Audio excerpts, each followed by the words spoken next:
नमस्ते। तो UP police 2018 का पेपर जो हल करा रहे हैं आपको, उसका दूसरा पार्ट शुरू करते हैं। पहला पार्ट 19 क्वेश्चन का तो वो कंप्लीट हो चुका था और दूसरा पार्ट जो है वो 20 से लेकर 38 तक चलेगा। तो वीडियो को लाइक सबसे पहले ज़रूर करिएगा, ठीक है? और सब्सक्राइब करिएगा, शेयर करिएगा, क्योंकि आप लोग जो है मन लगा के शेयर नहीं करते हैं, मन लगा के लाइक वगैरह नहीं कर रहे हैं। इसको शेयर कराइए, ज़्यादा से ज़्यादा लोगों को चैनल पर जोड़िए, ज़्यादा से ज़्यादा लोगों तक वीडियो को पहुँचाइए। आप सब सपोर्ट करेंगे तभी जो है अच्छा लगेगा। चलिएगा, तो बिना समय गंवाए पहला प्रश्न शुरू करते हैं कि लिखा हुआ है कि किसने, यहाँ पर आपको नाम बताना है किसका। तो यहाँ पर कह रहा है किसने अधिग्रहित चरित्र की विरासत के सिद्धांत को प्रतिपादित किया था। अधिग्रहित चरित्र की विरासत के सिद्धांत को जीन बैप्टिस्ट लेमार्क ने सिद्ध किया था, यानी उसको सिद्धांत प्रतिपादित किया था, दिया था 1801 ईस्वी में। जो है वो जीन बैप्टिस्ट लेमार्क ने अधिग्रहित चरित्र की विरासत के सिद्धांत को दिया था। अब ये चीज है क्या, तो इसको आप आसान शब्दों में समझ लीजिएगा कि जो अधिग्रहित चरित्र की विरासत, यानी जो मानव में, जो लोगों में, जो बच्चों में, बालकों में जो गुण होते हैं, जो उनके चारित्रिक गुण जो होते हैं, तो कहा है कि अधिग्रहित यानी वो क्या है, अपने आनुवंशिकी के आधार पर, माता पिता के जीन के आधार पर वो चीजें आगे बढ़ती हैं, तो उसी के आधार पर वो पूर्ण जो है तरीके से उसको जो है निश्चित किया जाता है। तो यानी कि जो है इंसानों में, मानवों में, बालकों में जो चरित्र की जो पद्धति है, वो आनुवंशिकी के आधार पर, माता पिता के लक्षण के, उनके अनुवंश के आधार पर जो है वो आगे बढ़ता है। तो विरासत है एक प्रकार से, यानी कि जो माता पिता में थी, जो उनके आनुवंशिकी में थी, वो फिर थर्ड पीढ़ी में, चौथी पीढ़ी में, दूसरी पीढ़ी में जा रहा है, तो वो एक विरासत के टाइप में काम करता है। तो ऐसी बात कहने वाले जीन बैप्टिस्ट लेमार्क हैं। 1801 में इन्होंने ये बात कही थी। क्वेश्चन नंबर 20 आ जाता है कि रीबूटिंग इंडिया रियलाइजिंग अ विलियन एक्सपीरियंस नामक पुस्तक का लेखक कौन है।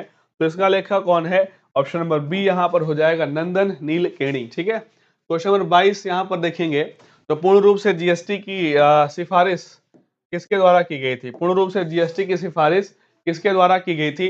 राजा चुलैया समिति, विजय केलकर टास्क फोर्स, या फिर जो है जीएसटी परिषद, या मनमोहन सिंह आयोग। तो विजय केलकर टास्क फोर्स के द्वारा जो है। अगला क्वेश्चन बात करते हैं, भारत का पहला साइबर पुलिस स्टेशन कहाँ स्थापित किया गया। कोच्चि, नई दिल्ली, बेंगलुरु, या फिर चेन्नई। तो जो भारत का पहला साइबर पुलिस स्टेशन है वो बेंगलुरु में स्थापित किया गया। भारत का पहला साइबर पुलिस स्टेशन कहाँ पर स्थापित है, तो बेंगलुरु में स्थापित है। सभी को ये क्वेश्चन ध्यान रखना है। क्वेश्चन नंबर बच्चों 24 पर आते हैं। एशियाई खेल 2018 में महिला 3000 मीटर बाधा दौड़ प्रतियोगिता में रजत पदक विजेता सुधा सिंह उत्तर प्रदेश के किस जिले से संबंधित हैं। तो ये भी करंट अफेयर्स का क्वेश्चन बना, तो किस जिले से वो संबंधित है, उनका नाम बताना है। तो लखनऊ, कानपुर, रायबरेली, या फिर उन्नाव। तो वो रायबरेली से थी सुधा सिंह, ठीक है। सुधा सिंह रायबरेली से है, उत्तर प्रदेश के। और 2018 में महिलाओं की 3000 मीटर बाधा दौड़ प्रतियोगिता में रजत पदक 2018 में भी बताया था ना कि एशियाई खेल 2018 में भारत ने 69 पदक जीते थे, जिसमें से 24 आपके रजत पदक थे। उन्हीं 24 में से एक रजत पदक सुधा सिंह ने जीता था, जो कि यूपी के रायबरेली से थी, ठीक है। आगे क्वेश्चन है, कब संयुक्त प्रांत का नाम बदलकर उत्तर प्रदेश कर दिया गया।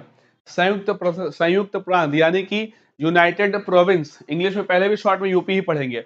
यूनाइटेड प्रोविंस का नाम बदलकर कब उत्तर प्रदेश हो गया, तो सभी को पता है 24 जनवरी 1950। 24 जनवरी 1950, इसीलिए 24 जनवरी को उत्तर प्रदेश का स्थापना दिवस भी मनाया जाता है। और आपको पता होगा ये कब से मनाया जा रहा है। उत्तर प्रदेश का जो स्थापना दिवस है वो योगी सरकार ने 2017 में जब सरकार बनी थी योगी जी की, तभी से शुरू हो गया था। 2018 में उन्हीं की सरकार में उत्तर प्रदेश स्थापना दिवस 24 जनवरी को मनाया गया था। आगे बढ़ जाते हैं, क्वेश्चन नंबर 26 लिखा है काला नमक चावल की किस्म, यानी कि चावल की एक कैटेगरी है काला नमक। चावल की एक जो है प्रजाति है, एक कैटेगरी, उसका नाम है काला नमक। तो आप काला नमक का मतलब वो नमक मत समझ लीजिएगा, जो साल्ट है वो मत समझ लीजिएगा। चावल का मतलब यहाँ, काला नमक का मतलब यहाँ पर चावल से है। चावल की एक कैटेगरी का नाम है काला नमक चावल। तो ये काला नमक चावल वन डिस्ट्रिक्ट वन प्रोडक्ट योजना के तहत उत्तर प्रदेश के कौन से जिले के उत्पाद के रूप में चुना गया है। यानी कि वन डिस्ट्रिक्ट वन प्रोडक्ट के तहत काला नमक चावल किस जिले का ये उत्पाद रहेगा, ये यहाँ पर आपको बताना है। तो ये गोरखपुर, सिद्धार्थनगर, आजमगढ़, या फिर गोंडा। सही आंसर इसका हो जाएगा सिद्धार्थनगर।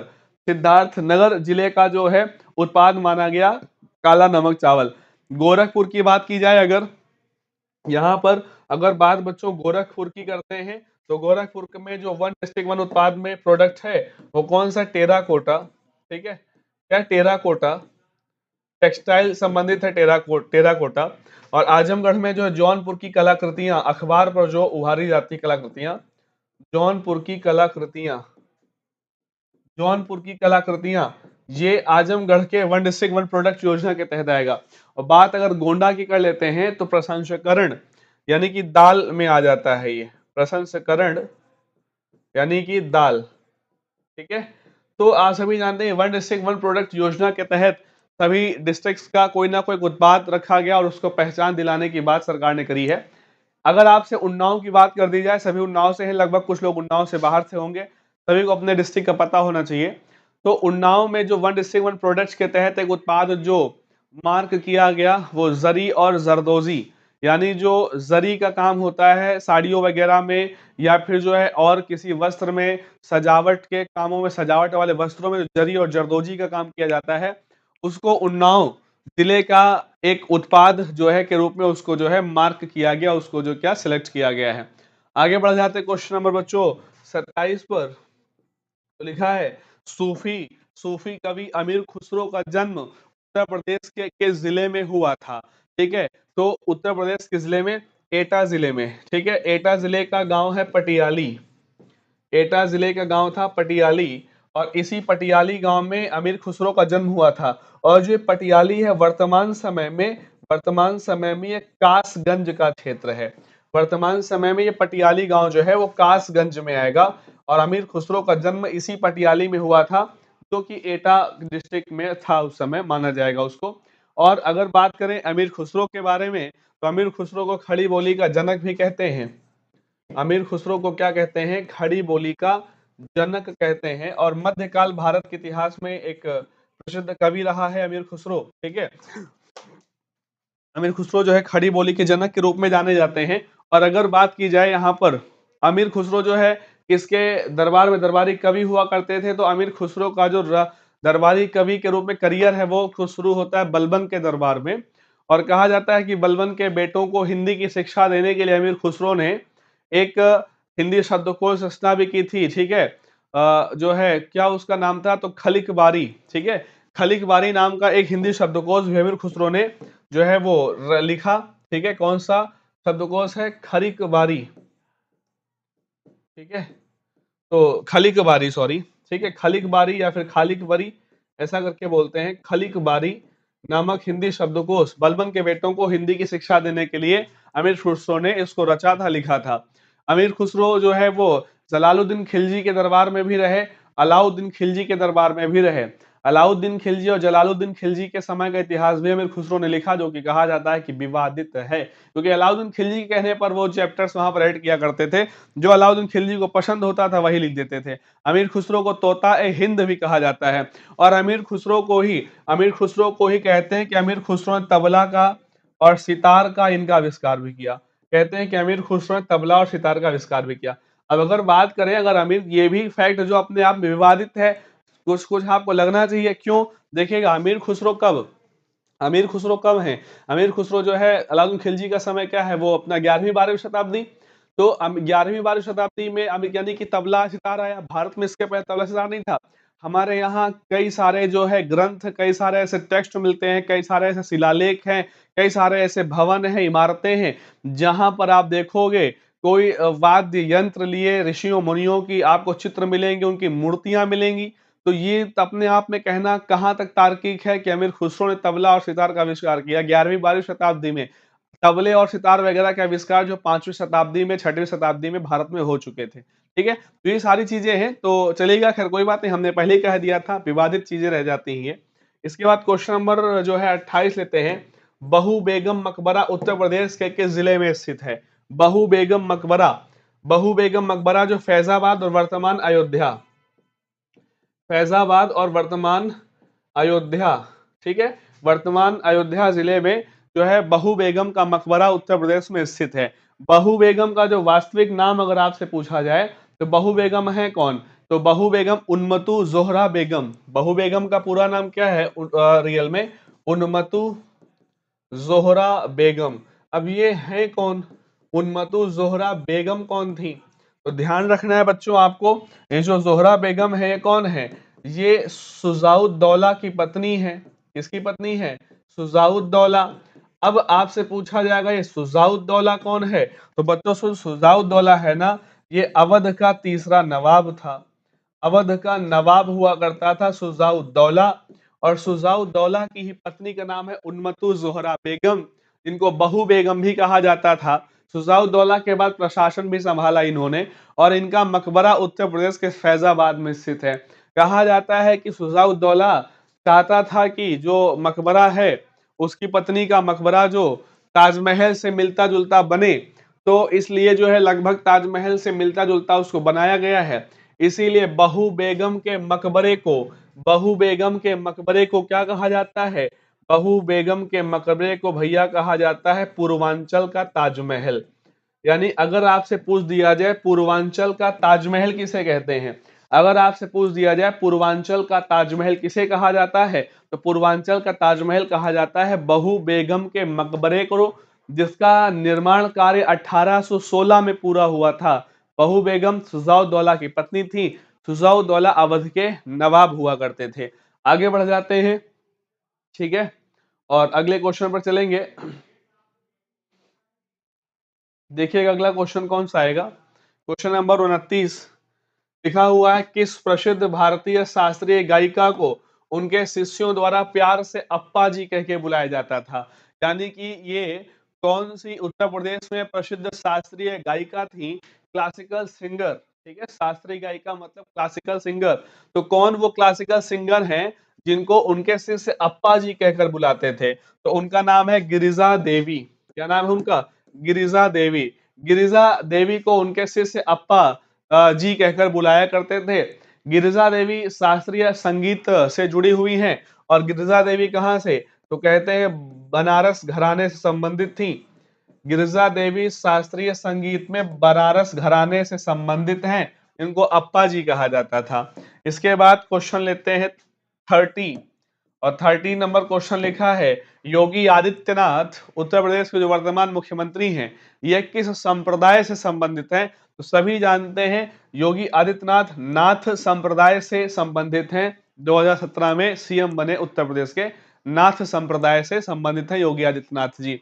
31 नंबर क्वेश्चन आ जाता है, उत्तर प्रदेश के निम्नलिखित जिलों में से किसकी सीमा नेपाल के साथ लगती है? उत्तर प्रदेश के लिखित जिलों में से किसकी सीमा नेपाल से लगती है? गोरखपुर, महाराजगंज, बलिया या फिर बस्ती?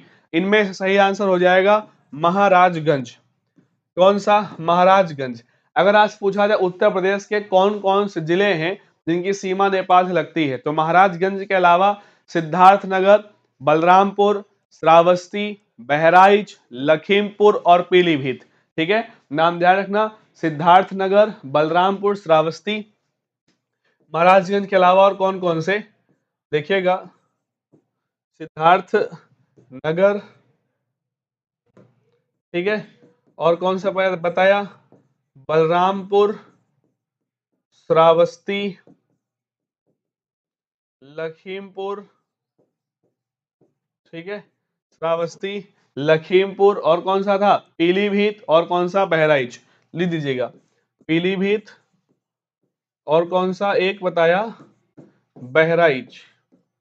तो उत्तर प्रदेश के इतने जिलों की सीमा, बहराइच लिखा है, ये जा बन गया है, आप चा बना लीजिएगा, बहराइच। तो उत्तर प्रदेश के इन जिलों की सीमा किससे नेपाल से लगती है? महाराजगंज, सिद्धार्थनगर, पीलीभीत, बहराइच, श्रावस्ती और लखीमपुर, और कौन सा? बलरामपुर। ठीक, अगर पूछा जाए कितने राज्यों की सीमा नेपाल से लगती है, नेपाल से सटे अगर राज्य बताने हो, बिहार, उत्तर प्रदेश, पश्चिम बंगाल, उत्तराखंड और सिक्किम। ठीक है, उत्तराखंड, सिक्किम, बिहार, उत्तर प्रदेश और पश्चिम बंगाल, ये 5 राज्य हैं जिनकी सीमा कहां से लगती है? नेपाल से लग जाती है। ठीक है, अगला क्वेश्चन ले लेते हैं, निम्नलिखित में से कौन से सिख गुरु ने 1699 में खालसा पंथ की स्थापना की? खालसा निष्ठावान समुदाय है जो अपने विश्वास के दृश्य प्रतीकों को पहनते हैं और योद्धाओं की तरह प्रशिक्षित होते हैं। तो आप सभी को पता है खालसा पंथ की स्थापना गुरु गोविंद सिंह के द्वारा की गई, जो कि सिखों के पहले गुरु भी हैं, ठीक है। इन्हीं के द्वारा सिख संप्रदाय या खालसा पंथ या सिख पंथ की शुरुआत की जाती है। तो कहा जा रहा है कि ये योद्धाओं की तरह जो है प्रशिक्षित होते हैं। तो सिखों को जो है योद्धा एक युद्ध कौशल व्यक्ति से सिखों का नाम भी जुड़ता है। सिखों का नाम मन में आते ही तुरंत लगता है कि कोई वीर योद्धा, कोई व्यक्ति, ठीक है, ऐसे आपको चीजें यहाँ पर समझ में आती, तो पहचान ही उनकी वही है।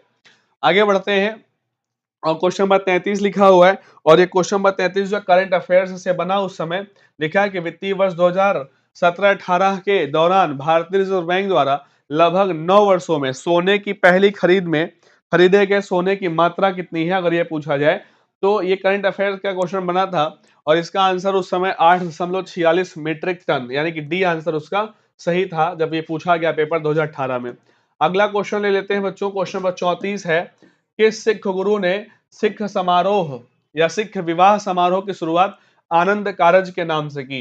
यानी सिखों का जो विवाह समारोह होता था उसको आनंद कारज कहने वाले कौन गुरु हैं? तो गुरु नानक देव, अमरदास, गोविंद सिंह या गुरु रामदास। सिखों के तीसरे गुरु, ठीक है, सिखों के थर्ड गुरु जो हैं गुरु अमरदास, उन्होंने विवाह समारोह को जो है वो आनंद कारज के नाम से जो है बुलाया, उसकी स्थापना की है, ठीक है। इसके बाद बच्चों क्वेश्चन नंबर आता है 35।